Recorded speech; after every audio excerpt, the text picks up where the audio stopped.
Flash back. Akhil പറയുന്ന കാര്യങ്ങൾ എന്നൊക്കെ പറഞ്ഞാൽ അദ്ദേഹം എന്നെ ശ്രദ്ധിക്കുന്ന പോലും ഞാൻ അദ്ദേഹത്തെ ശ്രദ്ധിക്കുന്നില്ല. കുറച്ചുകൂടെ മാന്യതയോടെ സംസാരിക്കണം. ഞാനൊരു സെലിബ്രിറ്റിയാണ്, അത് ഓർമ്മ വേണം. ഇപ്പൊ ഞാൻ ഈ പറഞ്ഞതിന് പുള്ളി എന്തെങ്കിലും അഭിപ്രായം പറയും, അതിന് നിങ്ങൾ ആരും മറുപടി ഒന്നും പറയാൻ നിൽക്കണ്ടില്ല. ഇപ്പൊ ഒരാഴ്ച കഴിയുമ്പോൾ അത് പിന്നെയും തിരുത്തി പറയും.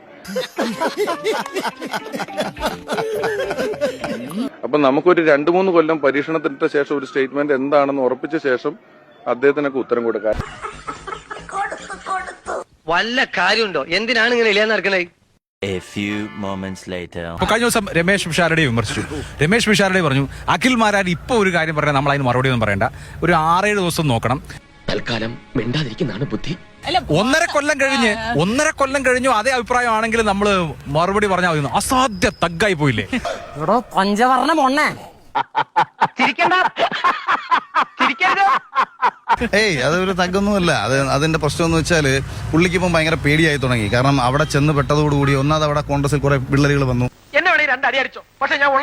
കുറെ പ്രശ്നങ്ങൾ എനിക്ക് ഈ കോൺഗ്രസിനുള്ളിൽ നടക്കുന്ന കാര്യങ്ങൾ വളരെ കൃത്യമായിട്ട് അറിയാം.